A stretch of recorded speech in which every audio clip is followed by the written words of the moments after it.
I want to call this video maybe listening to the cries of the world, something like that.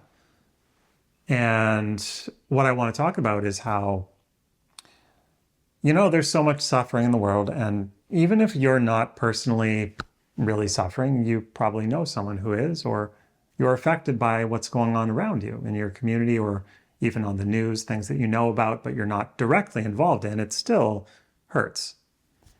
Oftentimes I feel like, what can I do about this? I don't have any money. I'm disabled, and it's my situation. Yours might be different, but I can't really go to a place and help people is what I'm kind of thinking. But I want to feel like I'm part of what's going on in a positive way. I want to feel like I'm making some kind of a difference. One of the ways that I will work with this is kind of a meditation. It's kind of a prayer in a sense. And personally, I will sit in meditation, and then at a certain point, I like imagine myself as, it's weird. It's like there's a glowing figure. And for me personally, I don't know, this is just me. There are these almost like ribbons of light kind of coming off of my body.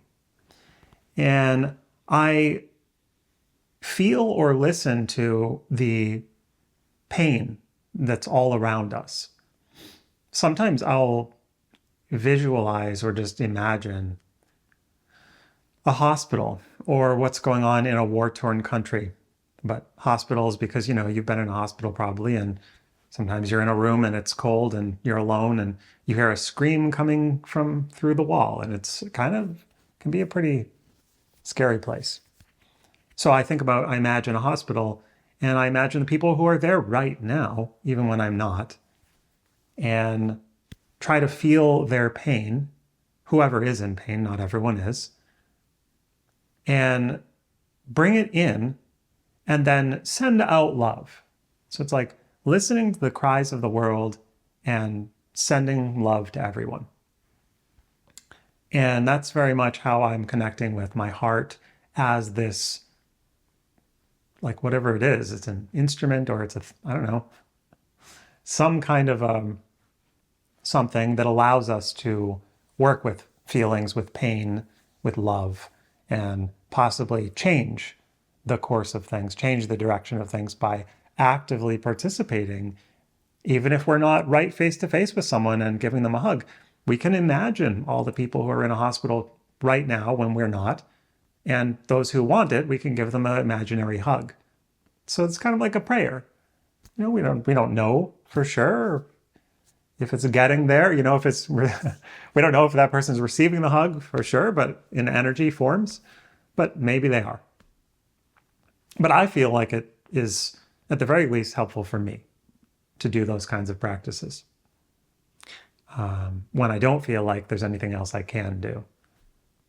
Because if I'm going to relate to suffering by reading a really sad story in the news and even seeing some sad videos or photos, and that's the end of it, I mean, I don't know if that's how I want to relate to suffering personally. That's just as information. I want it to be more action-oriented because we're all on this planet sharing this experience together, directly or indirectly causing suffering. So if that's already happening and we're possibly participating in that, wouldn't it make sense to also try to be a solution to that as well? We go to war, but we don't go to peace. And maybe we should. Maybe we should ask.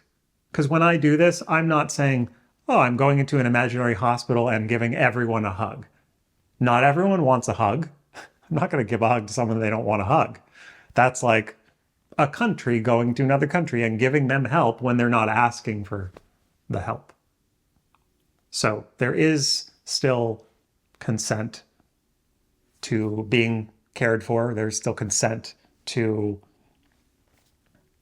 receiving and giving aid and help, even though that seems, of course, yeah, they need help. Of course they're going to want the help. Well, you don't know that. It depends on the situation.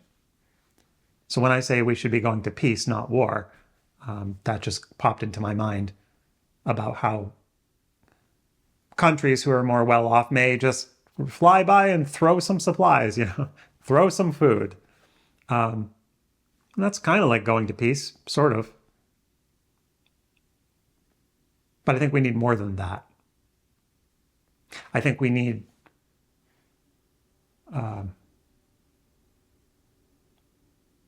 like generosity, really, in a sense of we're caught in, I'm kind of taking this into a bigger picture, like as global politics and warfare. We're caught in a never-ending war.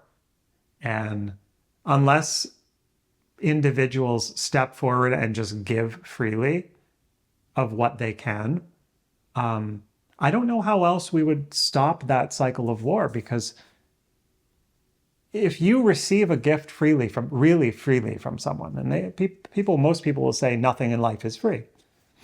There's always a hidden cost. It's a very cynical mindset. But if you genuinely have more than you need and you give that away for free and really unattached, that person who's receiving that is also free from a certain amount of suffering, because you're not acting like the person who's giving the gift, and they don't have to be the person receiving the gift. It's actually just a natural balance. And I feel like that is the kind of action that can lead towards real peace. When I say making peace, that's you make peace with yourself. Ultimately, it comes back to that. Because even when we're trying to do good, we don't want to be a person who's doing good. You know what I mean? That's not going to help the situation, because you're bringing your egoic, kind of selfish. Every time that pride comes up, you have to just notice it. We do a little good thing and suddenly we feel so good about ourselves. Wow, I'm so good. It's like, but then you can't also be down on yourself for. It's like, oh, I did a little good thing. Oh, wow, I'm amazing. Wait a minute. Don't stop praising yourself. You can't judge yourself either. You just have to do it and move on. And I think that takes practice. And no one's going to be perfect at that in the beginning. So there's always going to be, mostly, I think, an element of ego and pride and selfishness.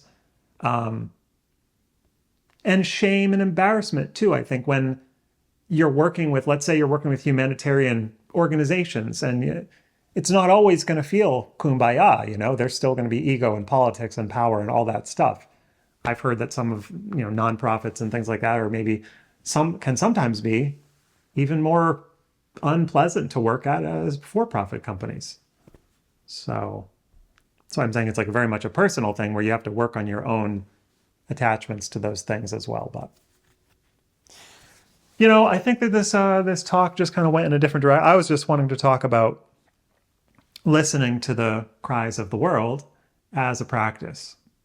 And I think I did for a couple minutes at the beginning there, and I went off on this other tangent of context. It's all about the context. So, in conclusion, to bring it back to what I was wanting to share initially, you can sit in meditation. You can just feel yourself feeling the pain that's in the world that is there, and just feel it and allow it to be in your space or your field of, in the heart space. And at the same time, or maybe right afterwards, send out love. Because I don't know, I'm not going to pretend I know exactly how that works, transmutation or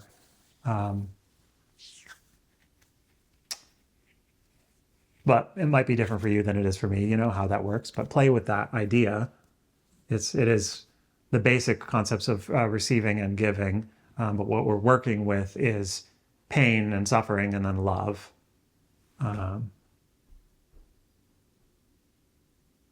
Yeah, those are my thoughts for today. So we'll see you next time. Bye.